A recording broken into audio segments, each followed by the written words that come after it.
and cut your throat, sir. My prodigal bloodkin is among them. They live.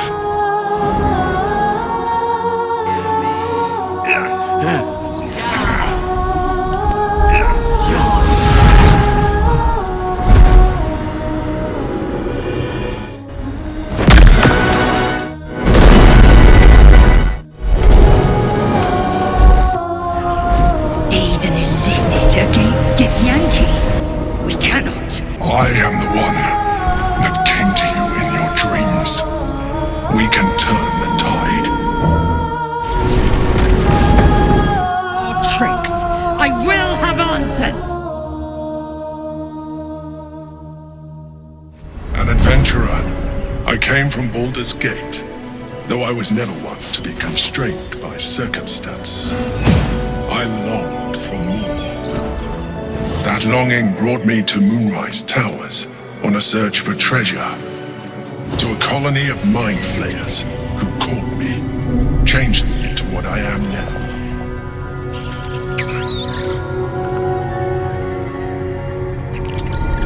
For years, I served the Elder Brain, the one you know as the Absolute. I was a thrall like any other, but I was fortunate. I broke free and started a new life in my old city. I sustained myself on criminals. Unglamorous, but there are plenty of them, rarely missed. And they fueled me while I did my work. I had the good fortune to meet Duke Stelmane. We formed a partnership, and through her, I became the governing force behind the Knights of the Shield, the largest mercantile operation in Baldur's Gate. People referred to me as the Emperor. Such was my influence, though of course they had no idea what I really was. My needs were sated. I was happy for a while, until my true nature was discovered by the tyrant himself, Lord Gortash. He tore me from my home and brought me back to the Brain, where I became a slave once again. A slave he continued to call me Emperor. The name was intended as a slight, to remind me of the heights from which I fell. But I have grown fond of it. It encapsulates well who I've become.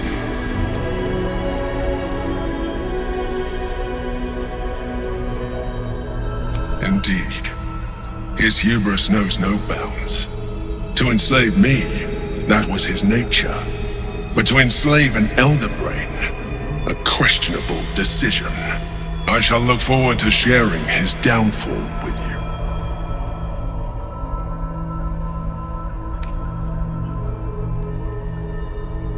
Gortash sent me on a mission to retrieve the Astral Prism. I was one of many, but the first to find it. How Gortash or the other Chosen learned of its existence, I do not know. The moment I found it, I felt a change, my free will returning. I followed the feeling inside, and found the Githyanki. I realized what the prism was for: containment. While my body was within the prism's bounds, my mind was free. I could resist the Elder Brain, the Chosen. Better yet, I could plan to overthrow them. All I needed to do was subdue the Githyanki and find allies in the outer world. You.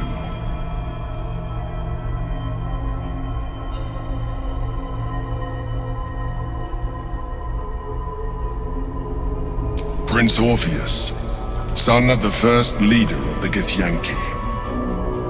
Orpheus? Impossible. He was slain by Shastil Kithrak himself. Quite possible, I assure you. His power has been the source of your continued protection against the voice of the Absolute. The power to disrupt hive mind communication. It is the same power that enabled Orpheus's mother to bring about the fall of the Illithid Empire eons ago. A power she passed on to him, and that I leveraged for you. When Orpheus's mother left, a usurper took her place. Blackith declared herself queen of the Githyanki.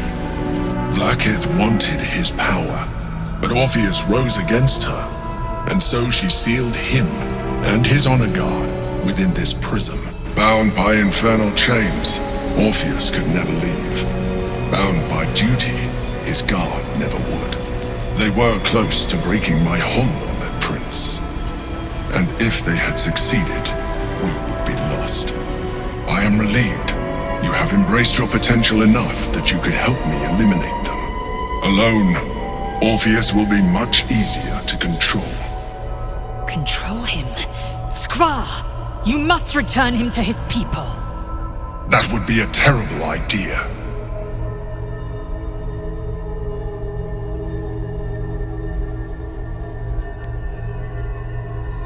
Most certainly Orpheus. He is a threat to her reign. Some Githyanki still revere him in defiance of their teachings. Blackith was safe as long as they believed him to be dead. But as you can see, he is very much alive. I don't understand. The histories claim the prince was burned to ash in the skies. Your histories are fabrications. The prince was not killed. As you can very well see, he was imprisoned. She kept him this way because she was reluctant to eradicate such power. Power that she might one day wish to take from him. If the Githyanki ever find out what she has done, there will be civil war. Blackith will be finished.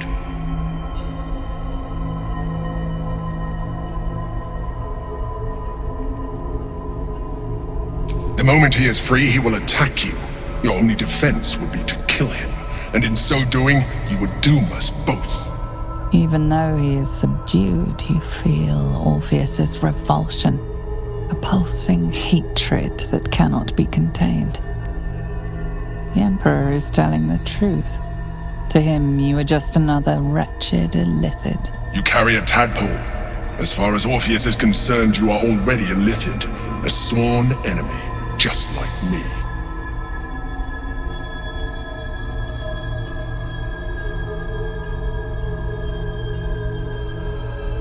I appreciate that, but this is what I am. My original body was destroyed when I transformed.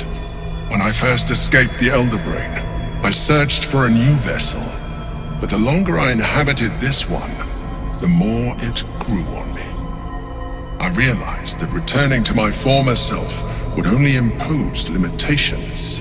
Any advantage I could gain by restoring my original appearance, I already had to hand in the form of magic, and that humanoid shape you've come to know. As an illithid, I have far surpassed who I ever was before. You, too, should embrace this change.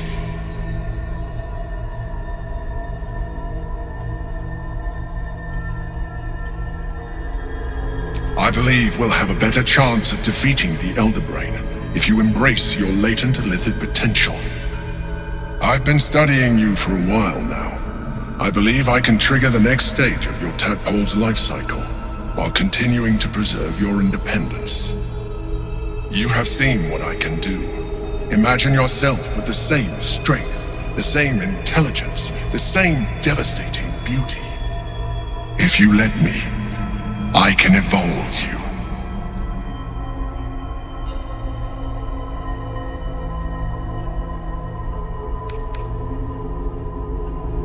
The answer is twofold. One, I can, but it would kill you, as I told you before. Two, why would I? You have done well with the limited form you have, but you would do far better as an illithid. So, do you wish to evolve or not?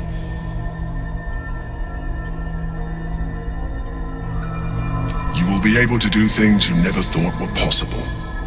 There will be physical alterations, of course, but only partial.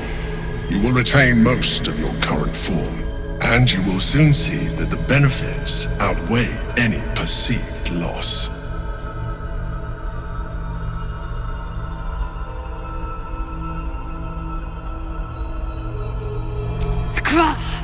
Whatever this gig offers is no gift to you. You continue to surprise me. Your mind is truly something special. Now, hold out your hand.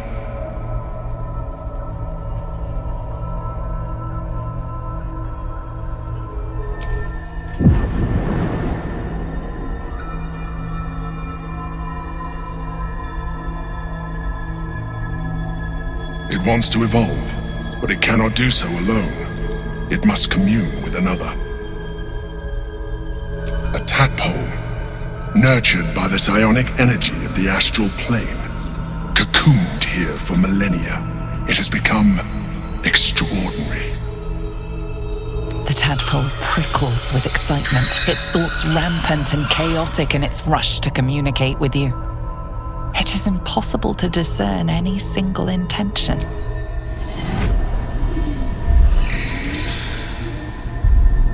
A coldness seeps through your veins as the tadpole awakens, its yearning almost unbearable. Your mind is a veritable feast. The tadpole's essence courses through you. Where it touches, your flesh, glands, organs contract and flood with pure thought. You feel different.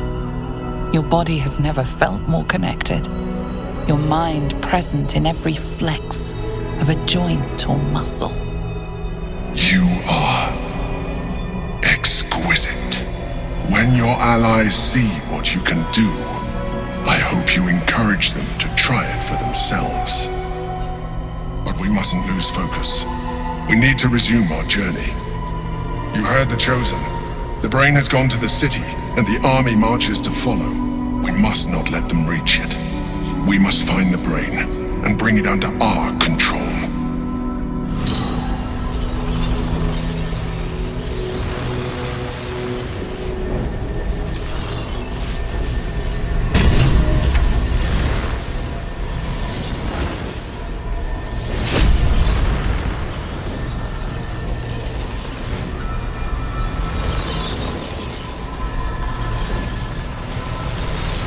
The orb hums with cerebral magic, permeable but impenetrable. Within it, the Githyanki prince is as silent as a corpse, but for the murmur of his powers being siphoned away.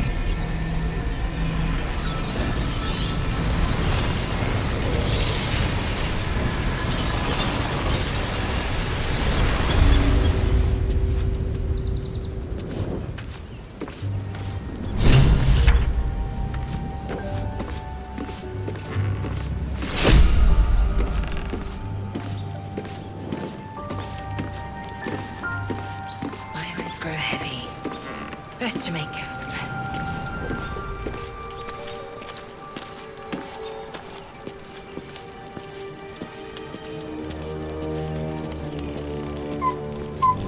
Orpheus, Gith's only son. He lives.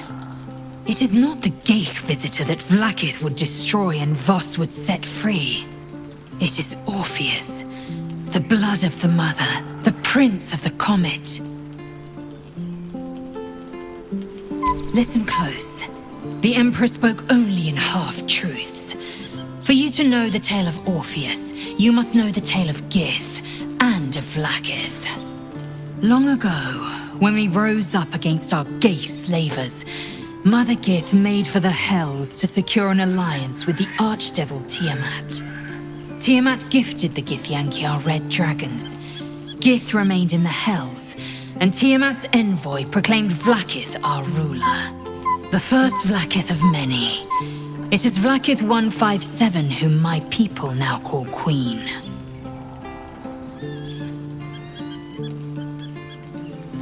Yes, our current Queen has claimed undeath and reigned for 1,000 years. But it was the first whom Orpheus tried to slay. Orpheus is Gith's only son. He led his mother's own honor guard in a coup against Vlaakith I. It was Kithrak Voss himself who slayed the prince in vicious battle, or so the Varshas teach us. Yet the Prince of the Comet's been with us subdued by that repugnant illithid. Should Orpheus go free, he would tear Vlaakith's empire to pieces and build new glory from the scraps.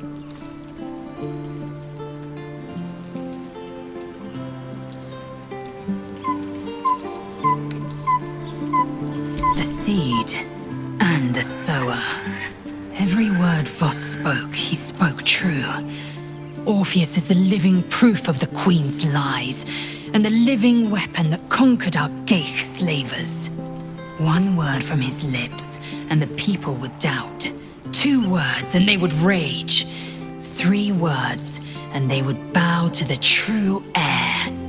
If the Githyanki are to be free, the Prince of the Comet must lead the way.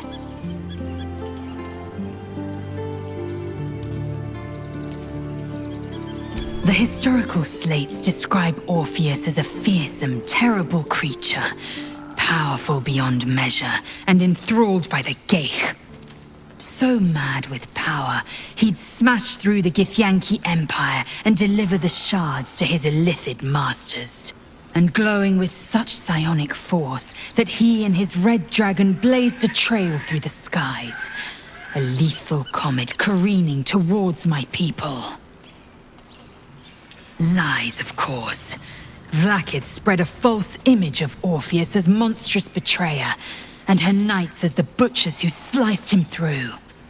She was right to fear him, I'll grant her that. So great is the comet, it could shatter her reign.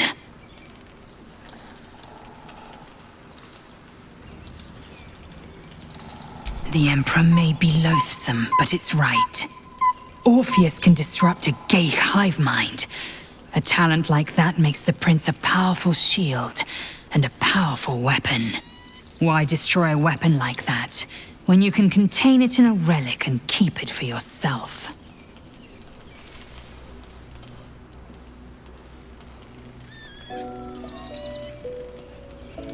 A weapon is only an asset for as long as it isn't pointed at you. The means of Vlaakith's own end has been ripped away from her. Better to have Orpheus killed than to risk his escape. Better to risk the rise of illithids than let the Prince of the Comet deny her the godhood she craves.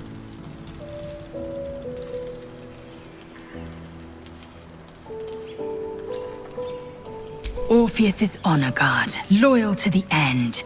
Trapped by Vlaakith in the same prism holding their noble prince, fruitlessly hacking at the sphere that contains him. They see us as Geich, tadpoled husks in the Emperor's thrall. I regret their deaths, but I pledge to live as they perished, in the service of Gith's son. Very well.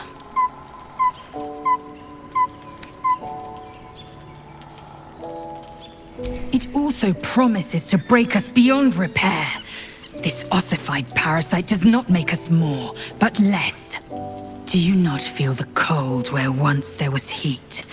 The void where your soul once resided? I know, and I won't.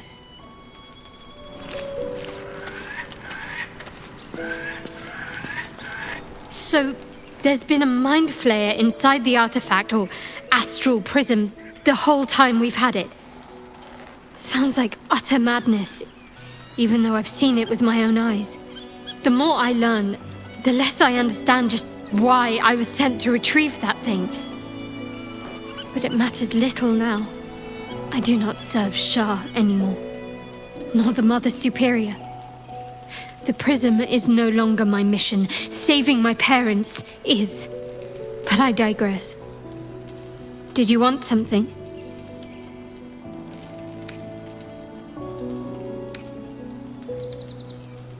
More likely it would just put a stop to us. I wanted nothing to do with those illithid powers before. What makes you think I'd want to jump into an even deeper hole? Do you know what this entails? Well, of course you do. But I don't want that for myself.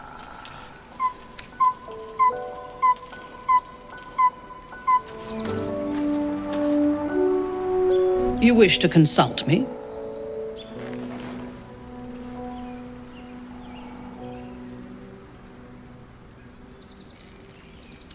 We will need every advantage to survive the battles that are to come. And my illithid parasite has already shown its worth. If this superior tadpole is capable of unlocking my mind's full potential, it is a tempting proposition. Its influence on you is plain to see. You are sublime.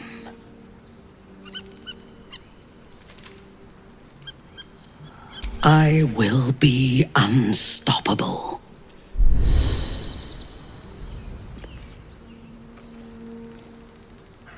Life pulses from within. The parasite's thoughts whisper at the edge of your mind. It wants to share itself with you. It wants to be let in. Go on. Don't be afraid. It only wants to help you evolve. The tadpole screams for growth with painful intensity. It has been starved of life, of purpose. It welcomes your probing like a void waiting to be filled. If you let it, it will evolve you. Just as the Emperor said. Your thoughts swirl with possibility. Your body strengthened, your mind bolstered, your very self expanded.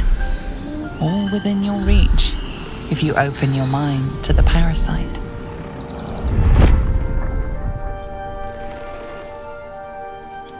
A coldness seeps through your veins as the tadpole awakens, its yearning almost unbearable. Your mind is a veritable feast. The tadpole's essence courses through you. Where it touches, your flesh, glands, organs contract and flood with pure thought. You feel different. Your body has never felt more connected. Your mind present in every flex of a joint or muscle. Perhaps, once the others see what you can do, they will consider trying it for themselves.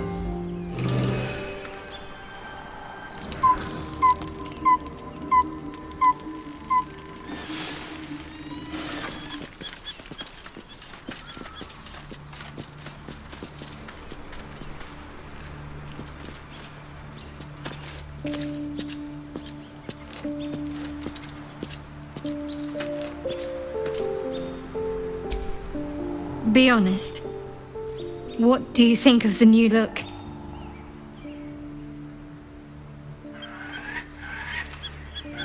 Well, I'm glad someone does. Perhaps I'll get used to it. I have a lot to get used to right now. There's no more radiant sight than that of someone who's learned to love themselves anew. Shadowed in name, but no longer in spirit. It suits her.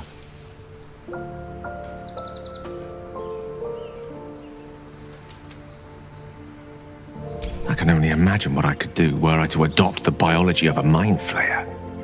It certainly doesn't seem to have done you any harm. Or rather, you've not yet done me any harm. Still, there are undoubtedly risks to such a transformation.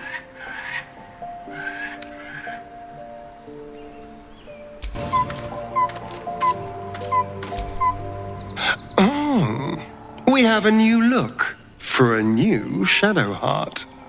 Nice as it is, she still doesn't have the best hair in the camp.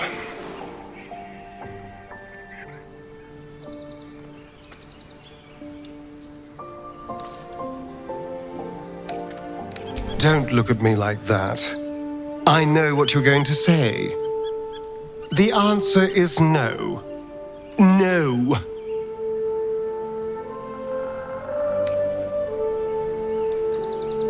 That was before I knew the cost. Before I knew it meant transforming into some grotesque beast. I remember how it hurt when I turned into a vampire. My body writhed and warped while I was utterly helpless. The grip of death owned my heart as it beat its last. I don't want to turn into anything else.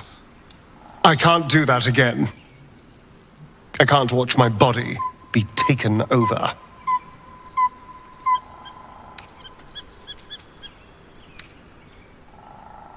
If we master the tadpoles, it will be different. But right now, that mastery depends on an Illithid and its Githyanki slave. I'm not going to submit to this. Don't ask me again.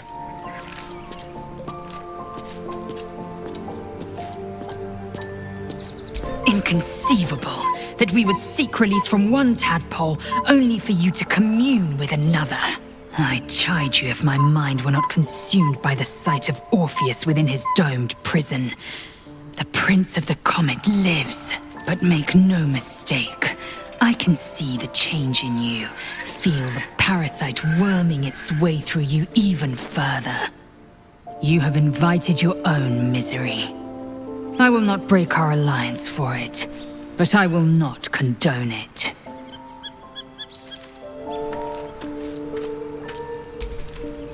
Shadowheart looks different. A change of diet, perhaps? We must find where Gortash and Orin have established themselves, and take their nether stones.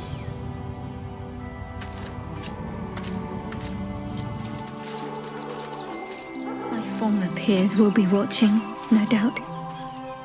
Waiting for my return. We should do what we can to find them. What they know could help us.